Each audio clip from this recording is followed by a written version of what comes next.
Hello everybody, this is Michael Lee coming to you outside of Helltown in Centerville, small towns in Butte County, Northern California. Back with more lumberjack fire safety work. Let's get it. So we're splitting firewood today. We're splitting wood, Ponderosa pine and blue oak. Okay, weapon of choice for today, we're sticking with Council Tool 8-pound splitting maul, made in the USA. Highly recommend this thing. This thing's a beast. It's well made, it's sturdy, and it splits like a champ. Now, we got a target-rich environment here. We got a target-rich environment. Here's the on-deck circle. Here's what we gotta split. There's our firewood pile. Now I just sharpened this. I had been splitting for about a week straight now with the edge that came with it, brand new out of the factory. And it was maintaining its edge quite well, that I thought I didn't need to sharpen it. But I sharpened it this morning and wow, what a difference. I'm a little bit rusty on the firewood splitting, so I kind of forgot the importance of keeping your edge sharp. But what a difference. This thing is just splitting so much more efficiently now that it has a sharp edge. I did a large flat file, and then a small flat file, and then a rough sanding stone, and then a fine sanding stone. And that's how I sharpened this maul, and I couldn't be happier. It's splitting like a champ. So, you know, just like running a chainsaw, running a chopping axe or a splitting maul, it's the same thing. 99% of the game is just keep your equipment sharp. On the chainsaw, keep your cutters sharp. Keep your rakers to the appropriate height so that they're not too low, not too high. Okay? Seriously, 99% of being a great chainsaw operator is just learning how to file, grind, and keep your chain sharp. Okay? Because if you try to run a chainsaw with a dull chain, you're useless. You might as well just go home and watch television, right? You're useless. So, now same thing with axe or a maul. Keep it sharp. Okay? You try to chop or split with a dull edge, you're just making your body work too hard. It's bad for your joints, especially your wrists, elbows, shoulders, and lower back. Think of all that, the impact of just hitting hard wood again and again with a dull blade. It's just too hard on your body. So, all right, less talking, more doing, everybody. I want to show you all something. So, target-rich environment, on-deck circle. So we're splitting. There's the wood pile, and then we have all of this Ponderosa pine still to go. It's rocky up here. It's really rocky, so what I'm probably going to end up doing is just kicking all these downhill and rolling them down to here. It's shady down here. It's grassy. There's not very many rocks. This is just an excellent splitting area. So I just finished that wood pile up there and that wood pile up there. Burn pile. And then I also want to show you the interior live oak that we cut a month ago, a little over a month ago, and how it's changed color now that it's been exposed to the sun. Look, remember the inside of the wood used to be white? Changed color. It's kind of like a, I don't even know. It's beautiful though. I don't even know what kind of color to call this. Rust colored. But wow, I mean, it used to be just bright white. Remember when we first cut this tree, it was bright white. Now look at it. It's like really pretty. It's like a rusty orange, maybe you could say. Beautiful. I don't know. I've just never noticed an interior live oak do this before. Here's a different species. That's blue oak. See the different bark? It's rougher, and then the wood is a different color. Interior live oak, different color, and then the bark is smoother. See that difference? Okay, here's the stump. Look how the stump changed color. This is one of my favorite stumps I did on the whole property. I did a good job on that one. Okay, and then I need to show you Toyon berry. Now, what we're going to be splitting today is predominantly Ponderosa pine and blue oak. Oh, look at this barbed wire right here. Let me get rid of this barbed wire really quick. More barbed wire. Jeez. It's the kind of the name of the game when you're working old ranching properties. You just find this barbed wire everywhere. See all that? Okay, moving on. But there is some Toyon, and I want to show you why you don't split Toyon. Don't waste your time. It's too hard. Now I've got a stick in my boot. So here's some pieces of Toyon. Its closest relative is manzanita and madrone or arbutus.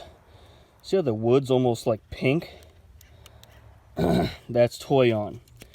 This is some of the hardest wood I've ever cut in my life, and I've been cutting stuff that's been dead for 3 years, burnt by the campfire. This is Toyon.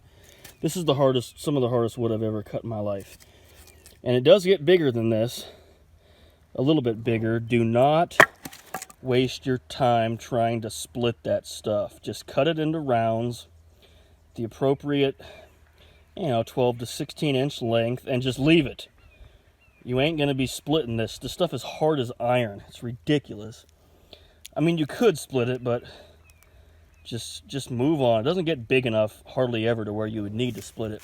There's Toyon. That's what it looks like when it's alive. There's Toyon right there. T-O-Y-O-N. Sometimes it's called Toyon berry. Now you'll see how these all have kind of equal sized small shoots coming up, but every once in a while you get a more dominant shoot, and that's the one that will actually turn into a big standard looking tree like this, and that's where you can actually harvest the wood from. Okay, so if you come across Toyon berry, remember it's related to manzanita and madrone. It's one of the hardest woods. You can cut it with your chainsaw. You have to sharpen your chain a lot though, but don't waste your time splitting it by hand. Don't waste your time splitting it by hand. You're just gonna ruin your joints, ruin your body. Okay, the last thing I want to show you is this flicker woodpecker house that was made into a piece of the Ponderosa pine. See how they use their beak to peck out a nice house for themselves? Now, Native Americans used to, it's actually called the Northern Flicker, but I call it the flicker woodpecker, but Northern Flicker is the common name. Native Americans would weave baskets out of very fine material, like a cylinder like this, and they would attach it over these holes in the middle of the night. And then in the morning, the Northern Flicker is just so happy that it's sunrise, they come flying out like, yeah, I'm gonna get some acorns, woo-wee, life is good, and boom, right into the basket, and they're caught. And that's how Native Americans hunted Northern Flicker woodpeckers. They used their feathers for ceremonial regalia and dances and ceremonies and so forth. They were a very important species for the Native Americans here. So that's how they hunted them. If anyone's has never seen a Northern Flicker before, they're big. They're really cool. I love them. They're really big, cool looking birds. All right, let's go check out this wood pile up here.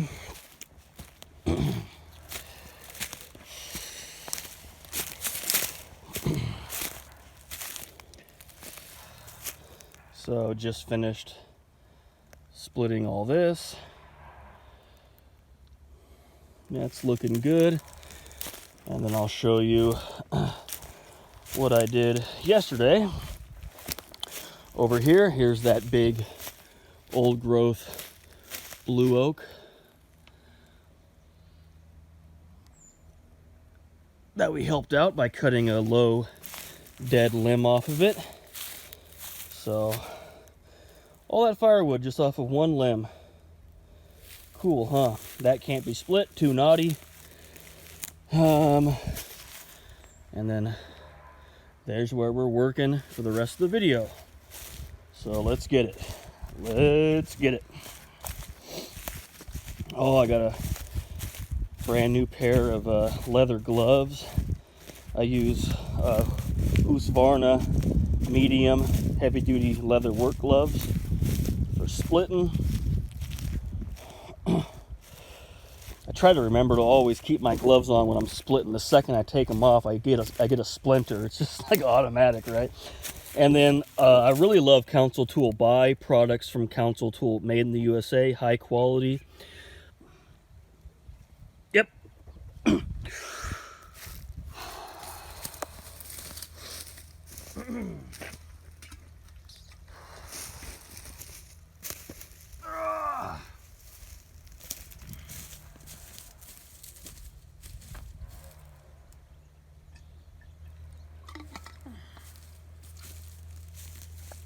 Beautiful day today.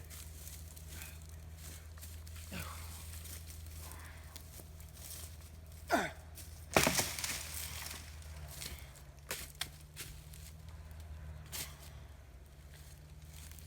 am I doing? This doesn't need to be split.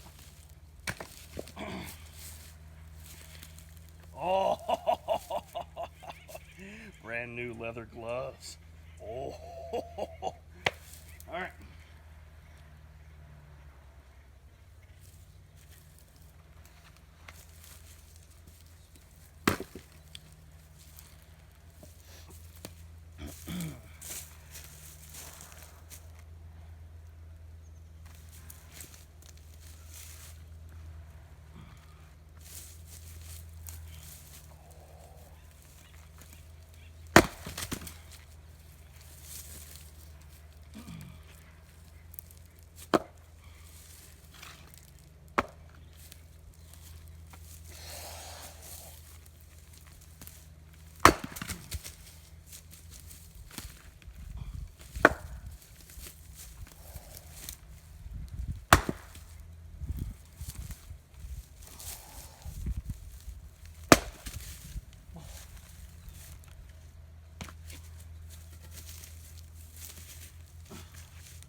How sharp it is.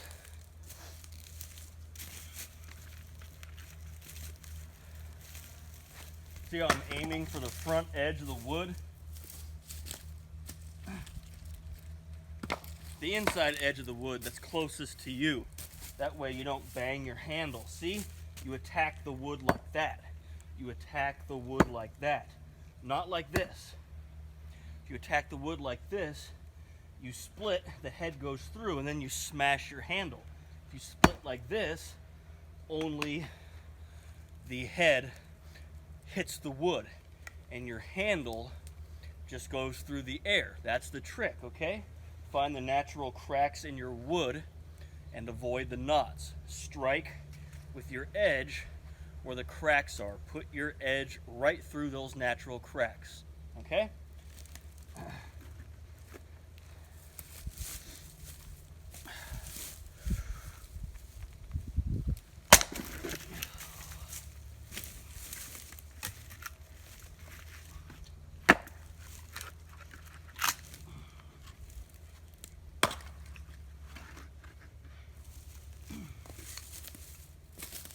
Yes, here's a perfect example. This is a perfect example. Is this thing still working? All right. look at how it split. There's a knot.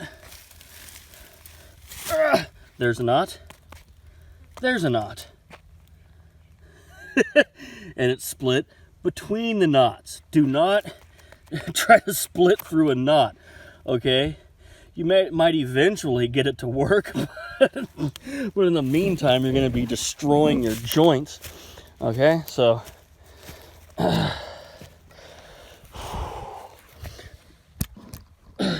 split around the knots. Utilize the natural cracks in the wood. That makes the job easier.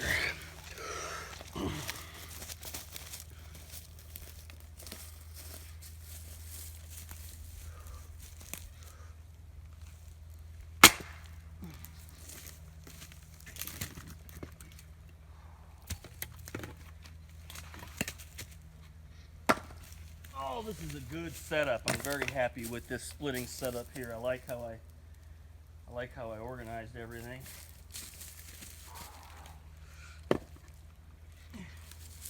This is fun, you guys. If no one's ever done this before, it's better than going to the gym, actually. I mean, I love lifting weights at the gym. I like doing the barbell movements, the deadlift, the squat, the press, the bench. But no row and farmer's carries. But I tell you what, working outside is splitting firewood, 8-pound maul. Kind of feels like you're lifting weights. And this is a heck of a lot more pretty than a gym, right?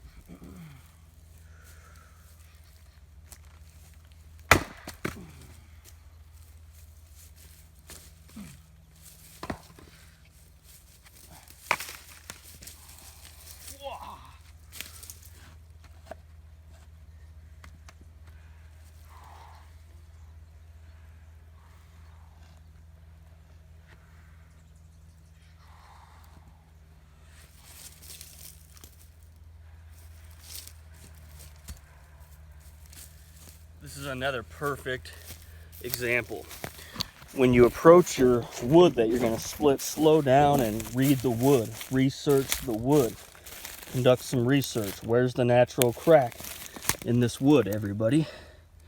Where's the natural crack? You can see it. It runs all the way down here, right? And into there, and to there. So I'm going to split right here. I'm not going to split here because there's no natural crack. I'm going to split here. Do you see that? Let's look at another piece. This one here. Where am I going to split this one? Am I going to go here, right on this knot? Or am I going to go here, right on that knot?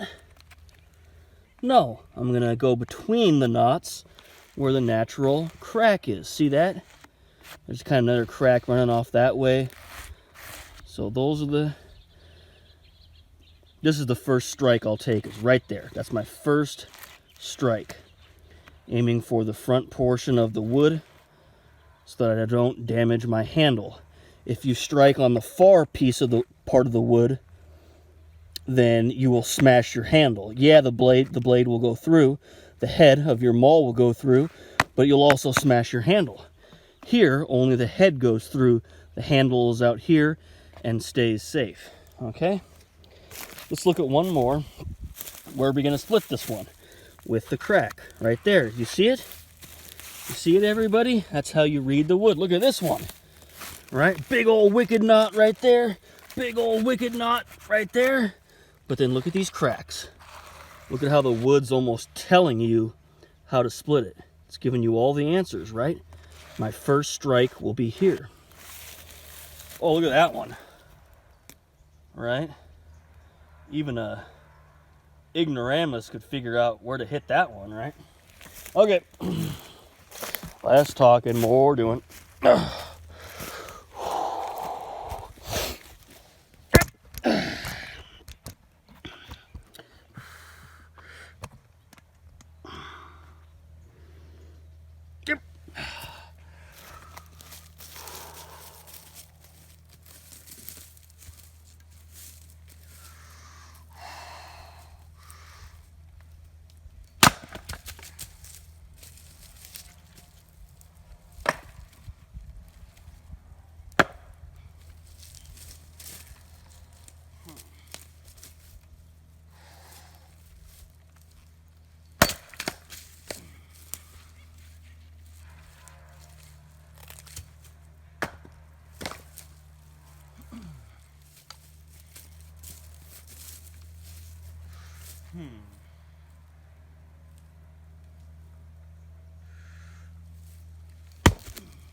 Yes.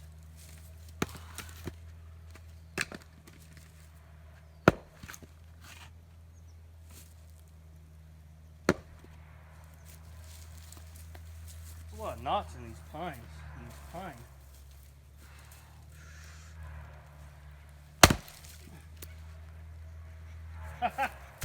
It's just, I can't stop showing you all these perfect examples of what happens when you're splitting. Look how it's split. Found a natural crack, went all the way down to where there's a knot. And wood never splits, or hardly ever splits on a knot, so it goes to a little bit to the side of the knot and then splits down. That's just how wood works. So don't hit knots over and over again when you're splitting wood. It's just a waste of time. Avoid the knots, find the natural cracks. That's how you split. That's how the wood's gonna split naturally anyway, so don't fight against nature. That's futile.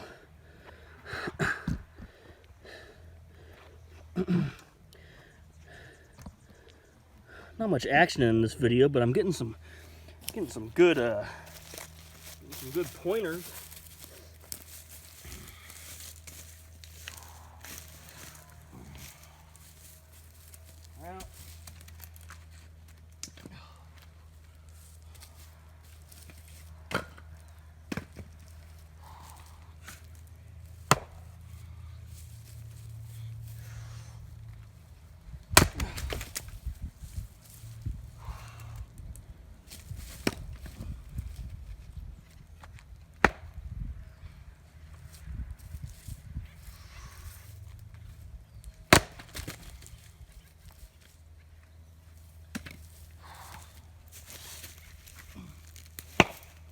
Well, start loading some blue oak from the on deck circle.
That was a good strike.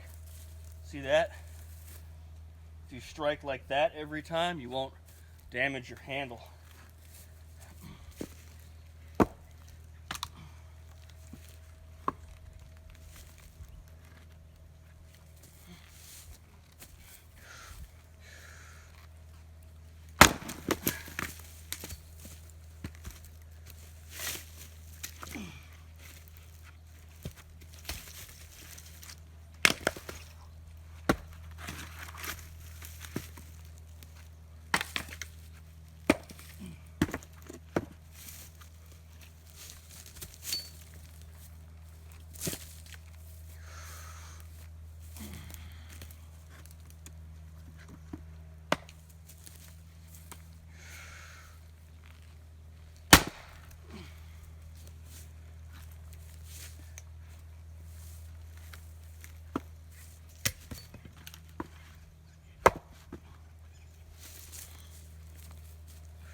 This is a wild log.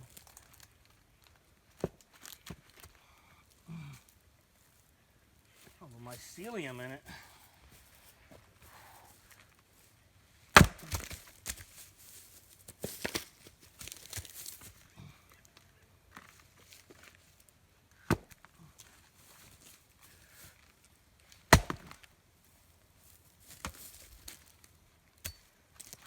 I'm gonna leave that. That's no good for firewood.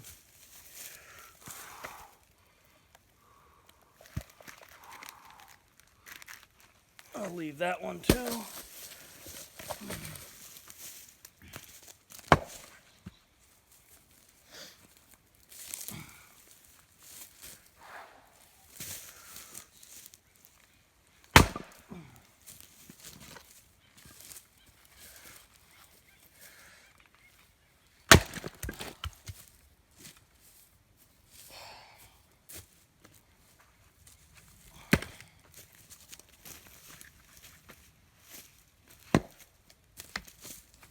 Go left-handed.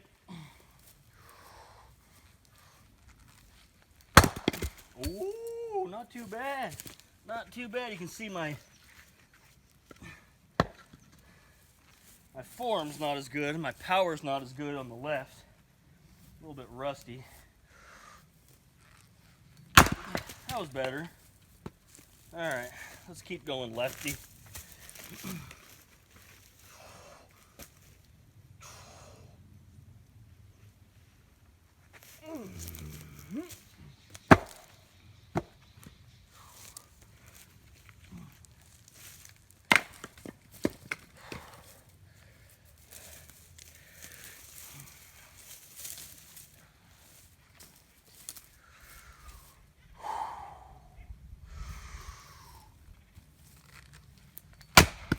I'm getting the left hand. I'm getting the lefty down. All right. Oh wait, yeah, that's right. It's different. When you're doing lefty, everything's different. This is good for your brain. switching up your hands like this makes your brain work. Ah, all right.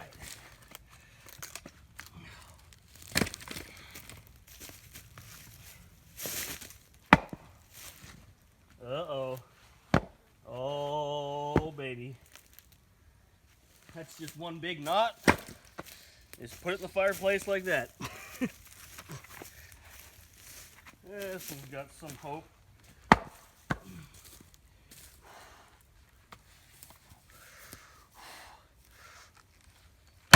Oh! Put a little flick on that one. All right. Nope, this one ain't gonna split.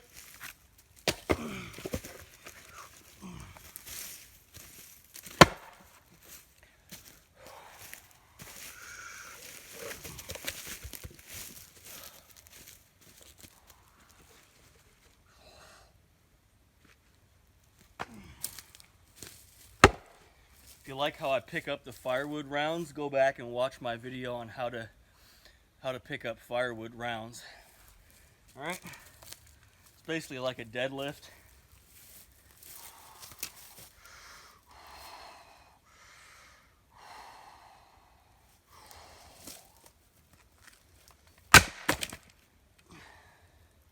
And then when you're swinging lefty, it's right, left, right, left. Boom, boom. That's the footwork and handwork when you're doing lefty, right? If you're swinging righty, then it's boom, boom, boom, left, right, boom, boom. Does that make sense? Okay.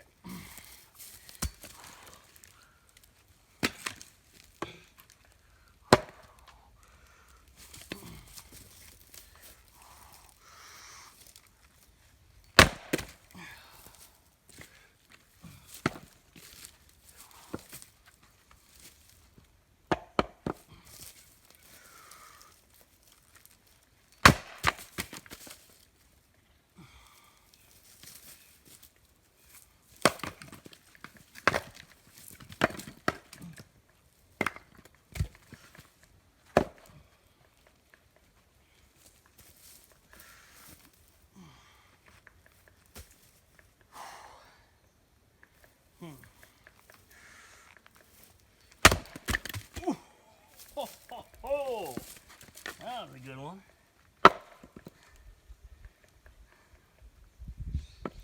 Man, I'm much better on the right. I'm much better.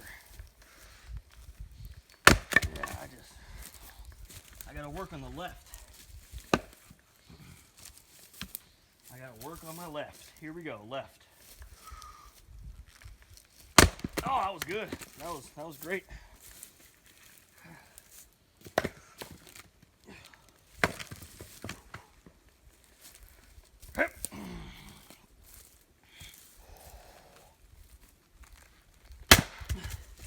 When you're splitting, you want to keep your eye on the wood. You want to like guide the edge onto the front of the wood. Keep your eye on the wood.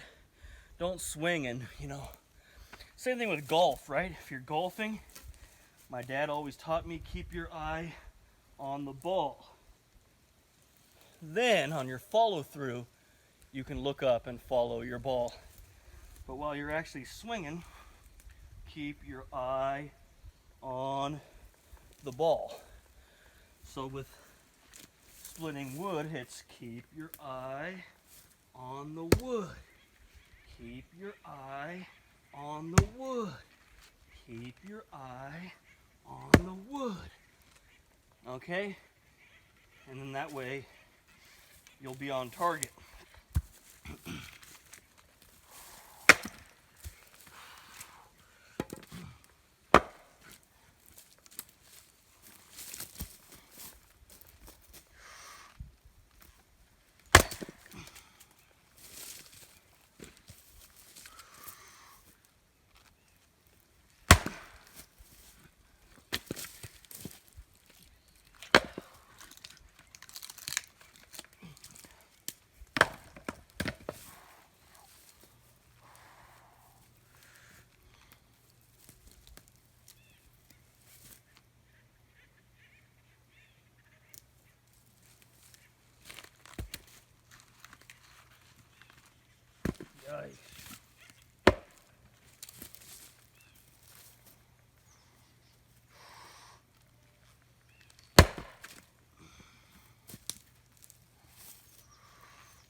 This one might not go.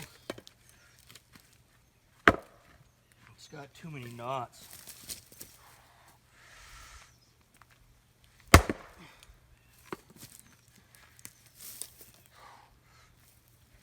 Hey, I got it. All right.